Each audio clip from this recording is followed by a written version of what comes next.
tal, amigos? Buenas tardes, bienvenidos a 24 horas. El Ecuador firmó un acuerdo marco con el International Development Finance Corporation de Estados Unidos para la entrega de hasta 3.500 millones de dólares para prepagar la deuda cara y reactivar al sector productivo. Hola María Gracia, ¿cómo estás? Buenas tardes. ¿Qué tal? ¿Cómo estás? Hola Liz, amigos, muy buenas tardes. Acuerdo importante anunciado hace minutos por el presidente de la República y el equipo de ministros que viajó a Washington para la negociación.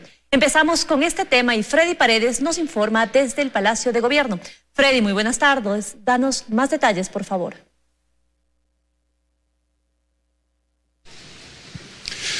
Hola María Gracia, amigos televidentes, muy buenas tardes. En efecto, de hecho, la rueda de prensa virtual que es emitida desde Washington todavía continúa.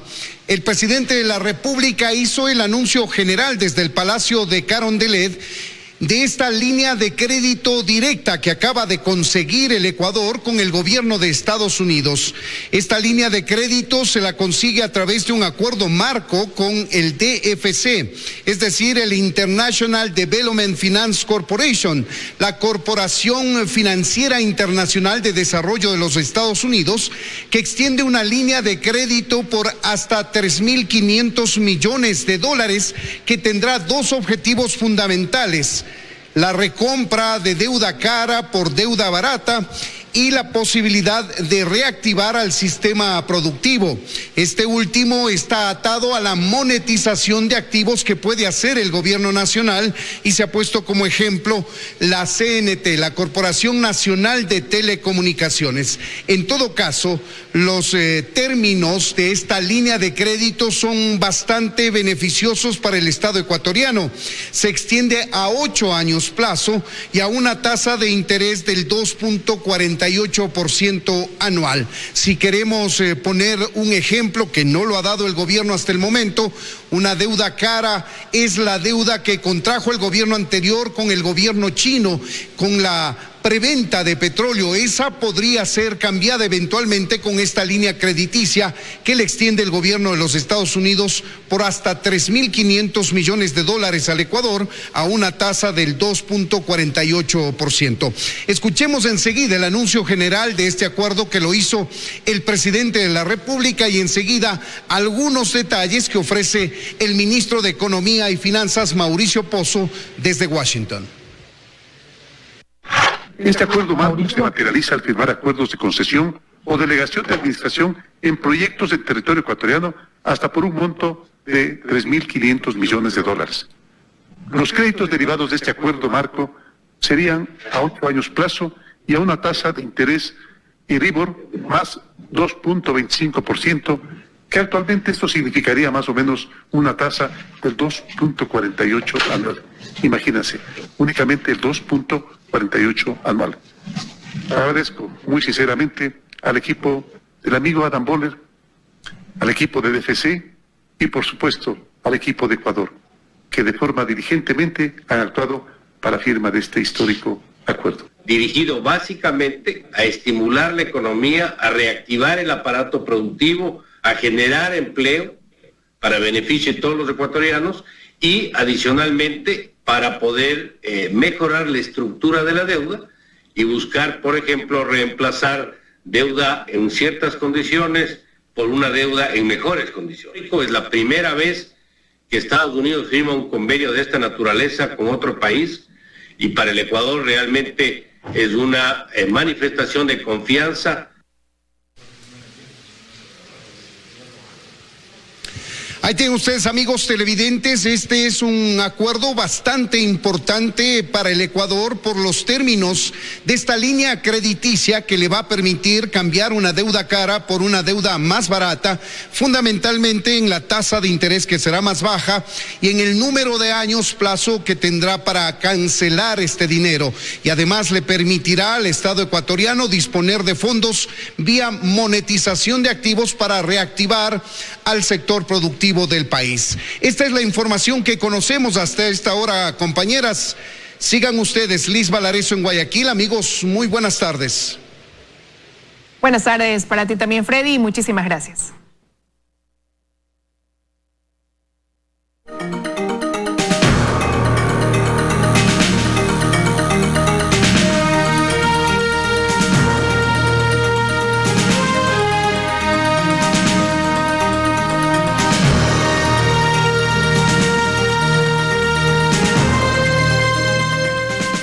El Consejo Nacional Electoral imprimirá nuevamente más de 6 millones de papeletas de presidente y vicepresidente de la República. En medio de críticas y pedidos de conformar una comisión de investigación para determinar responsabilidades. Con más de 6 millones de papeletas para presidente y vicepresidente ya impresas, la visita de los medios de comunicación al Instituto Geográfico Militar evidenció un error en la papeleta. El Consejo Nacional Electoral envió a impresión el logo de Mejor EC, el nombre anterior del actual Movimiento Amigo y no su logo actual. Esto causó la protesta del candidato presidencial que en una carta pidió la corrección urgente para garantizar la integridad y validez del proceso. Al respecto, autoridades del Consejo Nacional Electoral reconocieron el error y dijeron que ya se tomaron medidas. Con los funcionarios de las áreas técnicas encargadas, hemos tomado ya las primeras decisiones de separar. Este error no puede pasar por alto. Que debemos investigar y sancionar a los malos funcionarios que no han cumplido con su trabajo. Las medidas tomadas afectan solo a los mandos medios y técnicos. Y la responsabilidad, explica el abogado Esteban Ron, incluye a los consejeros que aprobaron el diseño. La afectación en este caso es contractual. El IGM no es responsable de la información que imprime. Ellos solo hacen una labor técnica de impresión. Por lo tanto, la responsabilidad recae nuevamente en el Consejo. Como dispone el artículo 110 del Código de la Democracia, el Consejo Nacional Electoral resolverá en forma privativa sobre el diseño, tamaño y seguridades del instrumento de votación para cualquier tipo de elección. El vicepresidente del Consejo Nacional Electoral envió una carta a la presidenta solicitándole conformar una comisión de investigación para determinar niveles de responsabilidad y que se elabore el protocolo de destrucción de papeletas. Esta destrucción también tiene que ser súper bien hecha. ¿Por qué? Porque si estas papeletas caen en manos de personas que están en contra de la democracia, en contra del proceso electoral, podrían acarrear mayores consecuencias. La presidenta Atamaínta aseguró que se imprimirán nuevamente las papeletas con la corrección. En el tiempo más oportuno, por lo que las elecciones del 7 de febrero no se suspenden. La responsabilidad por este error es de dos tipos, administrativa y de índole civil. En Quito, María Gracia Acosta, 24 horas. Y desde hoy hasta el próximo domingo, los candidatos a la presidencia de la República debatirán sus propuestas en dos eventos, uno organizado por la Cámara de Comercio de Guayaquil y otro por el Consejo Nacional Electoral. Según encuestas, 4 de cada 10 empadronados aún no deciden su voto. Las encuestadoras no logran ponerse de acuerdo en quién va a la cabeza de las preferencias electorales, pero donde sí hay coincidencias relativas es en el porcentaje de indecisos. A 3 semanas del día de las elecciones, 4 de cada 10 ecuatorianos aún no ha decidido por quién votar y 6 de cada 10 le interesa poco o nada este tema. Frente a esta realidad, los debates se muestran como una opción para que aquellos indecisos se informen y se decidan. Joaquín Hernández es catedrático y analista político. Donde los candidatos, en este caso a la presidencia de la República, puedan explicarle a los ciudadanos qué es lo que piensan hacer con el país en los próximos años en una coyuntura tan difícil como la que estamos viviendo. 16 candidatos a la presidencia, infinidad de propuestas y un proceso con no pocos errores. Complica aún más la decisión e incrementa la apatía. Por lo segundo, hay poco que hacer, dice Juan Carlos Díaz de la Cámara de Comercio de Guayaquil. Pero con lo primero, conocer las propuestas para decidir, se puede ayudar. El gremio tiene su propia iniciativa. 2 días de debate, jueves y viernes. Si no, esto que se vuelve un tema enteramente de marketing, de la mejor foto, del mejor video, pero tenemos que ver a los candidatos en acción, tenemos que ver a los candidatos cómo se comportan cuando se confrontan las ideas. Pero el único en el que la asistencia de los candidatos es obligatoria o pena de sanciones es el que organiza el Consejo Nacional Electoral para este fin de semana. Se nombró una comisión. Se han definido ya los temas. Economía y empleo, educación, salud y grupos vulnerables, corrupción e institucionalidad democrática, relaciones internacionales y derechos humanos. Según varias encuestadoras, entre el 30 y el 40% de los votantes define su preferencia electoral en el último mes antes del sufragio. De ahí que estos espacios de confrontación de ideas, si son bien llevados, cumplen un propósito importante. En Guayaquil, Carlos Acoto, 24 horas.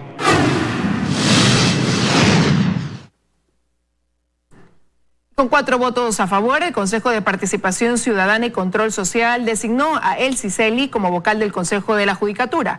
Esto a pesar de que el nombre de esta funcionaria no se encontraba en la terna enviada por la Presidencia de la República. A pesar de que la designación de la persona que reemplazaría a Aurelio Moreno en el Consejo de la Judicatura estaba en un vaivén judicial, pasadas las 11 de la noche del miércoles 13 de enero y en medio de una sesión virtual, el Pleno del Consejo de Participación Ciudadana y Control Social nombró a la abogada Elsie Celi para ocupar el cargo. La funcionaria era vocal suplente designada por la Asamblea Nacional. Según la ley, debía ser elegida de una terna enviada por el Ejecutivo. Significa violentar la Constitución y violentar el Código Orgánico de la Función Judicial. Lo que tenemos es que la Asamblea Nacional tiene 2 representantes, 2 delegados en el Consejo de la Judicatura y el Ejecutivo no tiene ninguno. Precisamente sobre este proceso, el 17 de diciembre de 2020, la jueza María Cristina Vela aceptó una medida cautelar presentada por el presidente de la República, Lenín Moreno, y resolvió que se consulte a la Procuraduría General cómo elegir al vocal. Aunque la respuesta de la Procuraduría fue evasiva, los miembros del Consejo de Participación dieron por cumplido el dictamen. Hemos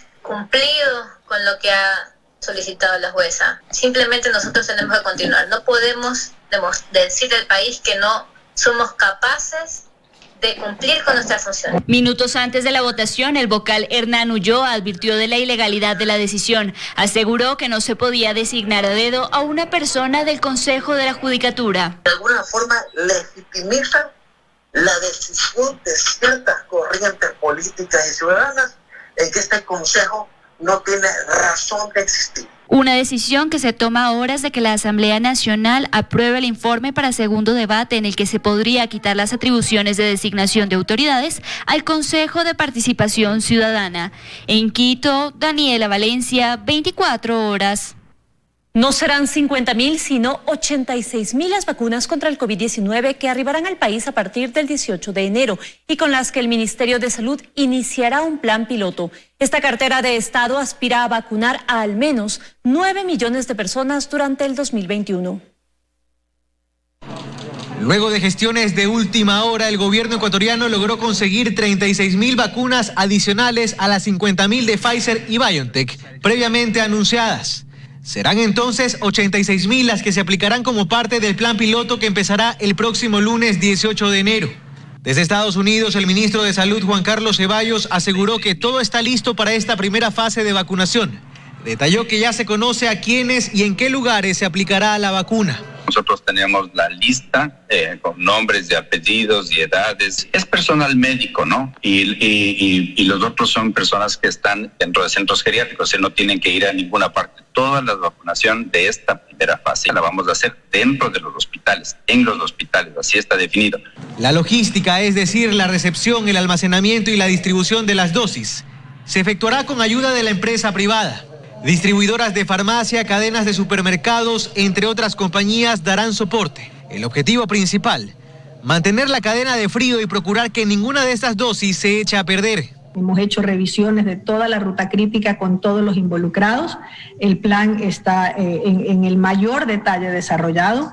Falta llevarlo a la práctica. Este trabajo en conjunto se evidenciará durante todo el proceso de vacunación y no tendrá costo para el Estado, pues se trata de una causa común. A finales de marzo, Ecuador recibirá ya no 2 millones de vacunas, sino 4 millones. Con ello se iniciará el plan de vacunación masiva.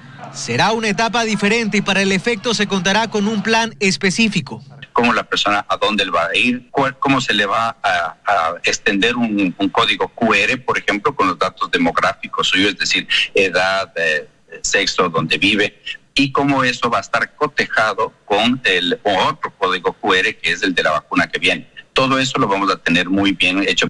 La meta es que durante 2021 se vacune a al menos 9 millones de ecuatorianos, con las vacunas de Pfizer y BioNTech, y con otras de farmacéuticas con las que al momento se mantienen negociaciones. En Guayaquil, Carlos Acoto, 24 horas. El Comité de Operaciones de Emergencia Cantonal de Guayaquil insiste en la prohibición de los planes piloto de regreso a clases presenciales, debido al incremento de casos confirmados de COVID-19 en la ciudad. Luisa María Heredia informa. El Comité de Operaciones de Emergencia Cantonal de Guayaquil emitió una nueva resolución la mañana de este jueves. Se trata de un documento de una página en el que se insiste en no autorizar la puesta en marcha de planes piloto de actividad presencial en la ciudad, ya sean clases, exámenes o cualquier otro tipo de actividad extracurricular por 30 días más. Esto debido al incremento de casos confirmados de coronavirus en Guayaquil y también del índice de muertes diarias por COVID que pasó de 3 a 8 en los últimos días. A eso se suma la presunción que tiene la Mesa Técnica de Salud del COE Cantonal de que la nueva variante del virus de origen británico podría encontrarse ya en territorio guayaquileño. Cabe recordar que si bien el Ministerio de Educación ya tenía listo el plan de retorno a clases, los planes pilotos se suspendieron hasta nuevo aviso en vísperas de Navidad. Hasta el 25 de agosto de 2020, 79 planteles recibieron la autorización, entre ellos 12 particulares, y el 16 de diciembre se aprobaron los planes de otras 204 instituciones para ser aplicados también. Pero el presidente del Comité de Operaciones de Emergencia Nacional, Juan Zapata, a inicios de año anunció que las clases presenciales quedaban suspendidas hasta el 18 de enero de 2021, incluyendo planes piloto de regreso a la educación presencial en universidades, colegios y escuelas aprobados previamente por este organismo. Y después de esa fecha, precisó Zapata, el retorno dependerá del avance de la pandemia y de la situación epidemiológica en el país, premisa con la que coincide el COE Cantonal. Médicos insisten al gobierno en la urgencia de recuperar el Instituto Nacional de Higiene Leopoldo Izquieta Pérez. El centro de investigación contaba con un laboratorio de análisis, producción de vacunas y control de medicinas que habría sido de vital importancia en la actualidad. Fue el 25 de septiembre de 1941 que por decreto ejecutivo se creó el Instituto Nacional de Higiene Leopoldo Izquieta Pérez. El nombre se eligió en honor a su fundador y principal impulsador. El Izquieta Pérez no solo fue un laboratorio de análisis y control de medicinas, se convirtió en un centro de investigación al servicio de la salud pública del país y el mundo. Luigi Martínez, exmédico del instituto, recuerda aquellos años y logros. El Instituto de Higiene tenía la vigilancia epidemiológica, teníamos una red de laboratorios en todo el Ecuador, 38 laboratorios, que dábamos la voz de alerta, qué estaba ocurriendo en tal sector, y las autoridades tomaban las decisiones que se tenían que tomar. Luisa Racín recalcó que Ecuador fue capaz incluso de crear vacunas. Difteria, tétanos, tosferina, sarampión, rabia, que llegamos incluso a exportar nosotros las vacunas. Pero fue el 30 de septiembre de 2012 que el entonces presidente Rafael Correa, por decreto presidencial, estableció la división del instituto en dos centros, el INSPI y el ARCSA, poniendo fin así a 70 años de historia y logros. La ministra de Salud de la época, Karina Vance, aseguraba que esta separación iba a aumentar la producción científica nacional, mejorar el control de los fármacos que se administran en el país, entre otras ventajas. El problema es que muchas de esas funciones ofrecidas quedaron sin ser asumidas. No tenemos investigación científica, no tenemos un buen registro ni control sanitario, no tenemos vigilancia epidemiológica. E insisten que el país habría respondido mejor a la crisis sanitaria si hubiera contado con un centro de investigación. De ahí la urgente necesidad de recuperar el Izquieta Pérez. Pero, ¿por qué el pedido no es escuchado? Es un acto de cobardía gubernamental el no haber dado nuevamente la vigencia al Instituto de Higiene, porque su desaparición es ilegal e inconstitucional. Joana Ramos, 24 horas. Las constantes fallas de energía eléctrica y la intermitencia de la conexión a Internet en Venezuela complican la comunicación de los migrantes con sus familiares venezolanos acá en el Ecuador. Ellos narran las dificultades para mantenerse al tanto de sus seres queridos. Salir de su país dejando su familia, amigos y tradiciones ha sido la decisión más difícil que han tenido que afrontar. A pesar de que llegaron a un país que les ha tendido la mano, la lucha se ha trasladado al ámbito emocional, pues desconocen cuándo podrán volver a Venezuela y estrechar entre sus brazos a sus seres queridos. Sí, mis padres todavía están allá en Venezuela, en la ciudad de Maracay. Sí, es bastante difícil estar lejos de ellos, ya son 6 años. A más de 1.500 kilómetros de distancia han encontrado en la tecnología una aliada para poder ser parte activa en la vida de sus familiares. Sin embargo, las condiciones en Venezuela no siempre son las apropiadas, pues tanto la energía eléctrica como la conexión a Internet son intermitentes. A mis tías se le va la luz por lo menos una vez a la semana, es algo normal. De Internet también es malísimo, de hecho yo no puedo hacer videollamadas con mi mamá, yo hablo por WhatsApp, porque la videollamada se queda congelada y no es tan fluida. Es un poco difícil conectarnos y comunicarnos con nuestros familiares, pero siempre hay un ratito que nos podemos comunicar para que ellos sepan que nosotros estamos bien. Según datos de la Agencia de las Naciones Unidas para los Refugiados, en todo el mundo hay 5,4 millones de migrantes venezolanos, 800.000 solicitantes de asilo y 140.000 refugiados reconocidos procedentes de Venezuela. En Quito, Daniela Valencia, 24 horas. La Asamblea Nacional debate en segunda instancia 3 enmiendas constitucionales, una de las cuales tiene que ver con la limitación del Consejo de Participación Ciudadana. Andrea Samaniego informa. La primera enmienda que tienen que debatir los legisladores tiene que ver con trasladar la función de selección de autoridades del Consejo de Participación Ciudadana a la Asamblea Nacional, y con esto se limitan las funciones del CPCCS. Esta propuesta fue presentada por la legisladora Elizabeth Cabezas y Vilma Andrade. Dentro de la propuesta se especifica que la designación de autoridades será por mayoría absoluta y a través de un proceso de escrutinio público. Que el procedimiento para la elección de las autoridades de control está tomando en cuenta a la academia. No podemos llegar a politizar a las universidades. Dejemos a la academia en paz, que los académicos se dediquen a impartir clases.